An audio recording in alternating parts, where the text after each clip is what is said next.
Welcome to CSEB aspirants. അപ്പോൾ ഇന്ന് നമ്മൾ ഡിസ്കസ് ചെയ്യുന്നത് evolution and development of cooperative പ്രിൻസിപ്പൽസിൻ്റെ തുടർച്ചയായിട്ടുള്ള ഭാഗം തന്നെയാണ്. അപ്പോൾ ഈ ക്ലാസ്സിൽ ബാക്കിയുള്ള കുറച്ച് ക്ലാസ്സും പിന്നെ കൂടാതെ കുറച്ച് ക്വസ്റ്റ്യൻസും പിന്നെ കോപ്പറേറ്റീവ് ഐഡൻറ്റിറ്റി, കോപ്പറേറ്റീവ് വാല്യൂസ് എന്നിവയെക്കുറിച്ചുമാണ് ഈ ക്ലാസ്സിൽ നമ്മൾ ഡിസ്കസ് ചെയ്യുന്നത്. അപ്പോൾ നമ്മുടെ വീഡിയോ ആദ്യമായിട്ട് കാണുന്ന കൂട്ടുകാർ ആരെങ്കിലും ഉണ്ടെങ്കിൽ ഒന്ന് സബ്സ്ക്രൈബ് ചെയ്ത് സപ്പോർട്ട് ചെയ്യുക. പിന്നെ മുൻപേ നമ്മൾ ഈ ടോപ്പിക്കുമായി ബന്ധപ്പെട്ട് വീഡിയോസ് ചെയ്തിട്ടുണ്ട്. അപ്പോൾ അത് കാണാൻ താല്പര്യമുള്ളവർ പ്ലേലിസ്റ്റ് ഒന്ന് പോയി ചെക്ക് ചെയ്യുക കേട്ടോ. ഓക്കെ, അപ്പോൾ നമുക്ക് ക്ലാസ്സിലേക്ക് പോവാം. അപ്പോൾ കൂടുതൽ കാര്യങ്ങൾ, അതായത് ICI ബന്ധപ്പെട്ട കാര്യങ്ങൾ, ഡെഫിനിഷൻസ്, പിന്നെ അതുപോലെ തന്നെ കുറച്ച് കോപ്പറേറ്റീവ് വാല്യൂസ്, പിന്നെ കുറച്ച് നമ്മുടെ ഇവാൻ മാക്ഫിയേഴ്സിൻ്റെ തന്നെ പ്രിൻസിപ്പൽസ് ഇന്നും അത് തന്നെയാണ് ഫോളോ ചെയ്യണത് കേട്ടോ. ഇന്നും അതിൽ ഊന്നിയിട്ടാണ് ഇന്നും വർക്ക് ചെയ്യുന്നത്. ഓക്കെ, അപ്പോൾ കുറച്ച് കോപ്പറേറ്റീവ് വാല്യൂസും കോപ്പറേറ്റീവ് പ്രിൻസിപ്പൽസും എല്ലാം പ്രസൻറ്റ് ചെയ്തത് അദ്ദേഹത്തിൻ്റെ ഒരു പ്രബന്ധമായിരുന്നു. അപ്പോൾ അത് കോപ്പറേറ്റീവ് ഐഡൻറ്റിറ്റി എന്ന പേരിലാണ് അറിയപ്പെടുന്നത്. ആ കോപ്പറേറ്റീവ് ഐഡൻറ്റിറ്റി 1995 തന്നെയാണ് അഡോപ്റ്റ് ചെയ്തതും ICA. കാരണം 1995 മറ്റ് പ്രിൻസിപ്പൽസിൻ്റെ കൂടെ തന്നെ ഈ കോപ്പറേറ്റീവ് വാല്യൂസിനെയും പിന്നെ ഡെഫിനിഷനെയും അവർ അംഗീകരിക്കുകയാണ് അത് പ്രകാരം. പിന്നെ കോപ്പറേറ്റീവ് വാല്യൂസും കോപ്പറേറ്റീവ് പ്രിൻസിപ്പൽസും സെയിം ആണോ ചോദിച്ചാൽ അല്ല, ഡിഫറെൻ്റ് ആണ്. കാരണം കോപ്പറേറ്റീവ് വാല്യൂസ് ആണ് ഒരു ഫൗണ്ടേഷൻ എന്ന് പറഞ്ഞാൽ, കോപ്പറേറ്റീവ് പ്രിൻസിപ്പൽസിൻ്റെ ഒരു ഫൗണ്ടേഷൻ എന്താണ്? കോപ്പറേറ്റീവ് വാല്യൂസ് ആണ് എന്നാണ് പറയപ്പെടുന്നത്. ഓക്കെ, അപ്പോൾ ഡെഫിനിഷൻ നോക്കാം. Cooperation and autonomous association of persons united voluntarily to meet their common economic, social, cultural needs and aspiration through jointly and democratically controlled enterprise എന്നാണ് ഈ ഒരു ഡെഫിനിഷൻ പറയുന്നത് കേട്ടോ. കോർപ്പറേഷൻ്റെ ഈ ഇൻസ്റ്റിറ്റ്യൂഷൻസിനെ കുറിച്ച്. പിന്നെ കോപ്പറേറ്റീവ് വാല്യൂസ് എന്താണെന്ന് നോക്കാം. ICA adopted in 1995 the statement on the cooperative identity, values and principles. Adopt ചെയ്ത വർഷം പ്രധാനപ്പെട്ടതാണ്. കോപ്പറേറ്റീവ് ഐഡൻറ്റിറ്റി എന്നാവും ചോദിക്കുക. അപ്പോൾ കോപ്പറേറ്റീവ് ഐഡൻറ്റിറ്റി അഡോപ്റ്റ് ചെയ്ത വർഷം 1995 ആണെന്ന് ഓർത്തു പഠിക്കുക. ഈ ഒരു കമ്മിറ്റിയുടെ റിപ്പോർട്ട് അഡ്മിറ്റ് ചെയ്യുന്ന സമയം തന്നെ. The cooperative values act as the foundation ആണ് എന്തിന്? കോപ്പറേറ്റീവ് പ്രിൻസിപ്പൽസിന്. ഓക്കെ, പിന്നെ കോപ്പറേറ്റീവ് പ്രിൻസിപ്പൽസ് എന്താണ്? അതൊരു എസെൻഷ്യൽ ഗൈഡ് ലൈൻസ് ആണ്. How members can successfully integrate and practice the core cooperative values in the every area of, അവരുടെ ഓർഗനൈസേഷൻ്റെ എല്ലാ ഏരിയയിലും എങ്ങനെ പ്രാക്ടീസ് ചെയ്യണം ഈ കോപ്പറേറ്റീവ് പ്രിൻസിപ്പൽസ് എന്ന് പറയുന്ന ഒരു ഗൈഡ് ലൈനാണ് വാല്യൂയിലൂടെ നൽകുന്നത്. പിന്നെ കുറച്ച് ക്വസ്റ്റ്യൻസ് നമുക്ക് നോക്കാം. ചില ക്വസ്റ്റ്യൻസ് നമ്മൾ ഡിസ്കസ് ചെയ്തതാണ്, ചിലത് ഡിസ്കസ് ചെയ്യാത്തതാണ്. Okay, who was the chairman of the committee ICA advisory council for south east Asia? DJ കാർവേയുടെ ആ കമ്മിറ്റിയുടെ പേരാണ് കേട്ടോ അത്. DJ കാർവേനെ അപ്പോയിൻറ്റ് ചെയ്തുമല്ലോ. അപ്പോൾ ആ കമ്മിറ്റി അറിയപ്പെടുന്ന മറ്റൊരു പേരാണ് committee ICA advisory council for south east Asia. നമ്മുടെ ഈ ഭാഗത്തു നിന്നുള്ള ആൾ DJ കാർവേ ആയിരുന്നു. ഓക്കെ, അതിൻ്റെ ചെയർമാനും അദ്ദേഹമായിരുന്നു. The Karve committee submitted the report before the, ആർക്ക് മുമ്പിലാണ്? സെൻട്രൽ കമ്മിറ്റിക്ക് മുമ്പാകെയാണ് കാർവേ കമ്മിറ്റി റിപ്പോർട്ട് സബ്മിറ്റ് ചെയ്യുന്നത് കേട്ടോ. പിന്നെ the report of the Karve committee concludes the central committee of ICA held at, എവിടെ വെച്ചിട്ടാണ്? എവിടെയാണ് ആ സെൻട്രൽ കമ്മിറ്റി കൂടി റിപ്പോർട്ട് സബ്മിറ്റ് ചെയ്യുന്നത് വെച്ചാൽ കോപ്പൻഹേഗൻ, 1966 കോപ്പൻഹേഗൻ എന്ന സ്ഥലത്ത് കൂടിയിട്ടാണ് റിപ്പോർട്ട് കൈമാറുന്നത്. പിന്നെ പ്രധാനപ്പെട്ട ചോദ്യമാണ്, research study on values and principles of cooperation was made by Sven Ake Book. അദ്ദേഹം ഒരു പ്രധാനപ്പെട്ട കോപ്പറേറ്ററാണ്. അപ്പോൾ അദ്ദേഹമാണ് ഒരു റിസർച്ച് സ്റ്റഡി കണ്ടക്ട് ചെയ്തത്. വാല്യൂസിനെ കുറിച്ചും കുറേ നാളായിട്ടുള്ള പ്രിൻസിപ്പൽസാണ്. അപ്പോൾ ഈ പ്രിൻസിപ്പൽസിൻ്റെ ഒരു ആവശ്യകതയെ കുറിച്ചിട്ടൊക്കെ റിസർച്ച് സ്റ്റഡി നടത്തിയ ആളാണ് സെവൻ ആക്കെ ബുക്ക്. ഓർത്തിരിക്കുക. അടുത്തത് പറയുന്നത്, in the dash congress in 1992 appointed a special committee under the chairmanship of Ian MacPherson. അത് ടോക്കിയോ കോൺഗ്രസ് ആണ്. നമ്മൾ മുമ്പത്തെ ക്ലാസ്സിൽ പറഞ്ഞിട്ടുള്ളതാണ്. ടോക്കിയോ കോൺഗ്രസ്സിലാണ് അപ്പോയിൻറ്റ് ചെയ്യുന്നത്. പിന്നെ ഈ ഇയാൻ മാക്ഫിയേഴ്സൻ്റെ report recognised and accepted new principles. ഈ റിപ്പോർട്ടിൻ്റെ കൂടെയുള്ള ന്യൂ പ്രിൻസിപ്പൽസിനെ ആക്സെപ്റ്റ് ചെയ്തത് ഏത് ജനറൽ അസംബ്ലിയിലാണെന്ന് ചോദിച്ചു കഴിഞ്ഞാൽ ന്യൂ സെഞ്ച്വറി ഹാളിൽ കൂടിയ മാഞ്ചസ്റ്ററിലെ അസംബ്ലിയിലാണ് 20th. അത് ഡേറ്റ് ഇമ്പോർട്ടൻ്റ് ആണ്, 23 സെപ്റ്റംബർ 1995. അപ്പോൾ ഡേറ്റ് പഠിക്കണം. ന്യൂ സെഞ്ച്വറി ഹാൾ മാഞ്ചസ്റ്ററും പഠിച്ചിരിക്കണം കേട്ടോ.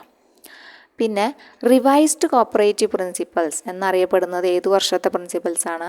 ലാസ്റ്റ് സ്റ്റേജിൽ ഉള്ളതാണ്. റിവൈസ്ഡ് കോപ്പറേറ്റീവ് പ്രിൻസിപ്പൽസ് എന്നറിയപ്പെടുന്നത് 1995.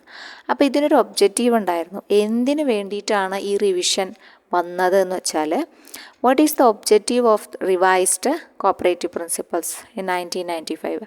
To prevent erosion in cooperative values. Cooperative വാല്യൂസിൻ്റെ ഇറോഷൻ പ്രിവെൻറ്റ് ചെയ്യാൻ വേണ്ടിയിട്ടാണ് ഈ ഒരു റിവിഷൻ കൊണ്ടുവന്നത് കേട്ടോ. അതൊന്ന് ഓർത്തിരിക്കുക. പിന്നെ അടുത്തത് പറയുന്നത് dash are considered as the founder father of cooperative principle. ആരാണ് ഫൗണ്ടർ ഫാദറായിട്ട് അറിയപ്പെടുന്നത്? റോക്ക്ഡെയിൽ വൈനിയാസ് ആണ്. അവരാണ് ആദ്യമായിട്ട് ഇത്ര സക്സസ്ഫുൾ ആയിട്ടുള്ള പ്രിൻസിപ്പിൾസ് കൊണ്ടുവന്നതും അതിങ്ങനെയൊക്കെയാണ് എക്സിക്യൂട്ട് ചെയ്യേണ്ടതെന്ന് ലോകത്തിന് മുമ്പിൽ കാണിച്ചു കൊടുത്തതും അവരാണ് അല്ലേ. വർക്കിങ്ങും എല്ലാ കാര്യങ്ങളും സക്സസ്ഫുൾ ആയതുകൊണ്ടാണ്. സക്സസ്ഫുൾ ആയ ആൾക്കാരെയാണല്ലോ ഓർത്തിരിക്കുക. ഒരുപാട് ആൾക്കാർ കഷ്ടപ്പെട്ട്, ഇപ്പോൾ നമ്മൾ എക്സാമിൻ്റെ കാര്യം നോക്കൂ, നമ്മൾ ഒരുപാട് വർഷം പഠിക്കുന്നവരാവും. ചിലവർ ജോലി കിട്ടില്ല അല്ലേ. അങ്ങനെ നമ്മൾ ജോലി കിട്ടാതെ എന്ത് ചെയ്യും? പിന്മാറുന്ന ആൾക്കാരുണ്ടാവും. പക്ഷെ ജോലി കിട്ടുന്ന ആൾക്കാരുണ്ടാവും. അപ്പോൾ കിട്ടുന്ന ആൾക്കാർക്ക് അതെന്നും അച്ചീവ്മെൻ്റാണ് ലൈഫ് ടൈം. പക്ഷെ കിട്ടാത്ത ആൾക്കാർക്കോ അവരെ ആരെങ്കിലും സ്മരിക്കുമോ? ആ കുട്ടി ഇത്രയും കാലം പഠിച്ചുല്ലോ, അല്ലെങ്കിൽ ഇങ്ങനെ ശ്രമിച്ചുല്ലോ എന്ന് ആരെങ്കിലും പറയുമോ? ഇല്ല, പറയില്ല.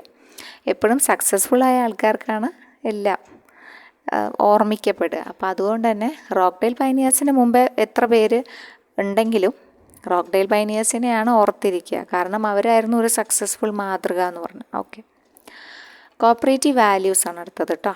കോപ്പറേറ്റീവ് വാല്യൂസ് വളരെ ഇമ്പോർട്ടൻ്റ് ആണ്. കോപ്പറേറ്റീവ് വാല്യൂസ് ചോദിക്കാറുണ്ട് പരീക്ഷകൾക്ക്. അപ്പോൾ പഠിച്ചു വെക്കുക. 10 എണ്ണമാണുള്ളത്.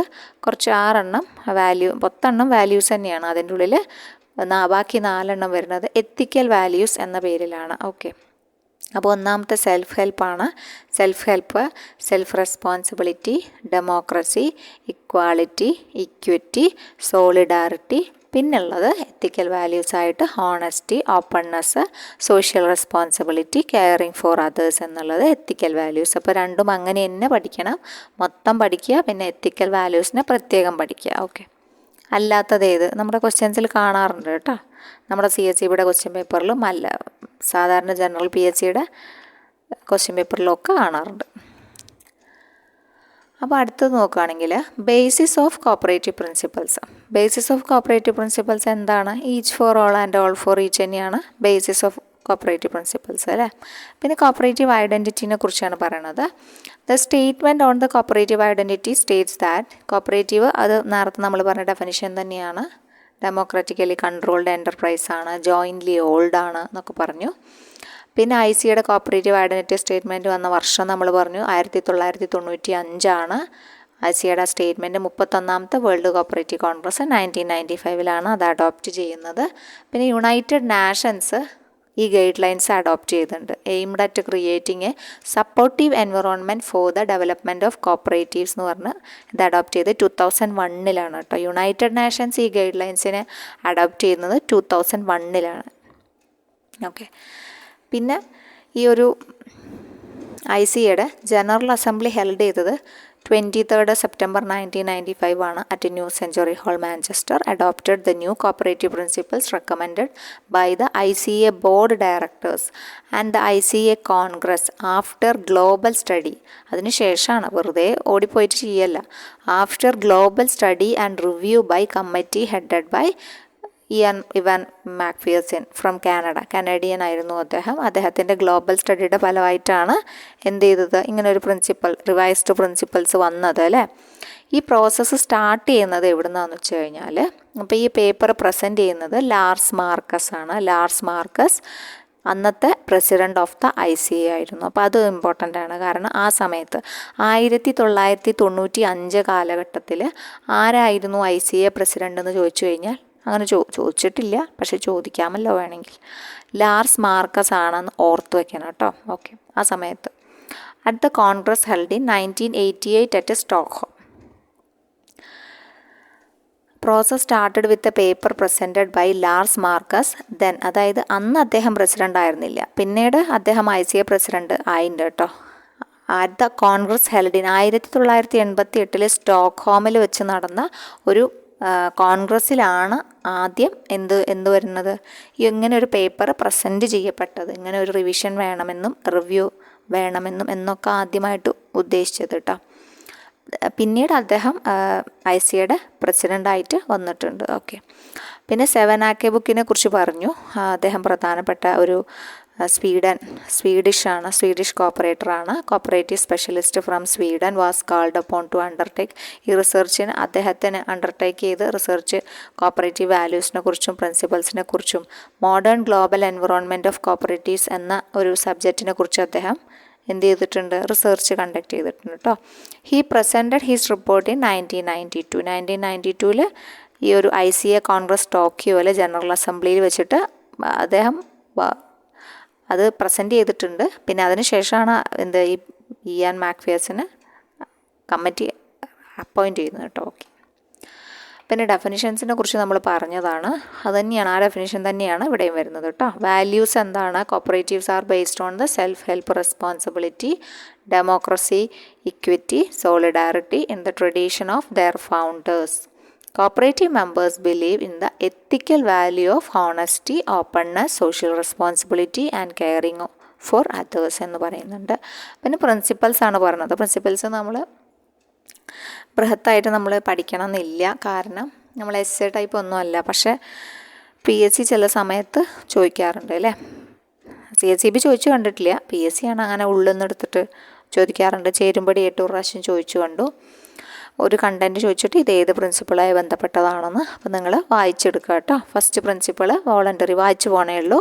Voluntary and open membership. Cooperatives are voluntary organisation open to all person able to use their service and willing to accept the responsibilities of membership without gender ഇല്ല, social racial ഒന്നുമില്ല, political religious discrimination ഒന്നും ഇല്ലാതെ എല്ലാവർക്കും അല്ലേ, open to all person able to use their service. അതാണ് ഈ ഒരു voluntary and open membership എന്നതുകൊണ്ട് ഉദ്ദേശിക്കുന്നത്. പിന്നെ democratic member control. Cooperatives are democratic organisation controlled by their members. അവിടെ മെമ്പേഴ്സാണ് കൺട്രോൾ ചെയ്യുന്നത്. Who actively participate in setting their policies and making decision. എല്ലാവരും ആക്റ്റീവായിട്ട് പാർട്ടിസിപ്പേറ്റ് ചെയ്യുന്നുണ്ട് പോളിസി മേക്കിങ്ങിൽ. Men and women serving as elected representative are accountable to the membership. In primary, cooperative members have equal voting rights and cooperative at other levels are also organized in democratic mannerലാണ് എല്ലായിടത്തും work ചെയ്യുന്നത്. Next പറയുന്നത് member economic participation ആണ്. Member economic participation also members contribute equitably to and democratically control the capital of their cooperative. At least a part of the capital is usually a common property of the cooperatives. Members usually receive a limited compensation ആണ് കൊടുക്കുന്നത്. If any capital subscribed as a condition of membership, members allocate surpluses for any of the following purposes എന്നൊക്കെ പറഞ്ഞിട്ടുണ്ട്. പിന്നെ autonomy and independence നമുക്ക് അറിയുന്നതാണ്. Cooperatives autonomous ആണ്. Self help organisation controlled by their members ആണെന്ന് ഓർത്തിരിക്കുക. എഡ്യൂക്കേഷൻ, ട്രെയിനിങ് ആൻഡ് ഇൻഫർമേഷൻ പ്രാധാന്യം കൊടുക്കുന്നുണ്ട്. കോപ്പറേഷൻ എമംഗ് കോപ്പറേറ്റീവ്സ് ആണ്. അപ്പോൾ അത് വളരെ ഇമ്പോർട്ടൻ്റ് ആണ്, ഈ കോപ്പറേഷൻ എമംഗ് കോപ്പറേറ്റീവ്സ്. അതുകൊണ്ട് അതിനൊന്ന് പ്രാധാന്യം കൊടുത്ത് പഠിക്കുക. പിന്നെ കൺസേൺ ഫോർ കമ്മ്യൂണിറ്റി, അതും അറിയുന്നത് തന്നെയാണ്. ഓക്കെ. അപ്പോൾ ഇത്രയാണ് ഈ ഒരു ഭാഗം, അതായത് നമ്മുടെ evolution and development of cooperative principles എന്ന ഭാഗം ഇത്രയാണ്. അപ്പം അത്യാവശ്യം കണ്ടൻറ്റ് പഠിക്കാനുള്ള ഭാഗം തന്നെയാണ്. നമുക്ക് ചില ക്വസ്റ്റ്യൻ പേപ്പറിൽ ധാരാളം ഒരു 7 ക്വസ്റ്റ്യൻസൊക്കെ കാണാറുണ്ട്. അപ്പോൾ ആ ഭാഗം നിങ്ങൾ വ്യക്തമായിട്ട് പഠിക്കുക. ഈ എക്സാമിന് തീർച്ചയായിട്ടും നിങ്ങൾക്ക്, ഈ എക്സാമിന് നല്ല എല്ലാ എക്സാമിനും ഉപകാരപ്പെടും കേട്ടോ. ഓക്കെ. അപ്പം നമുക്ക് അടുത്തൊരു ടോപ്പിക്കായിട്ട് കാണാം. Thank you.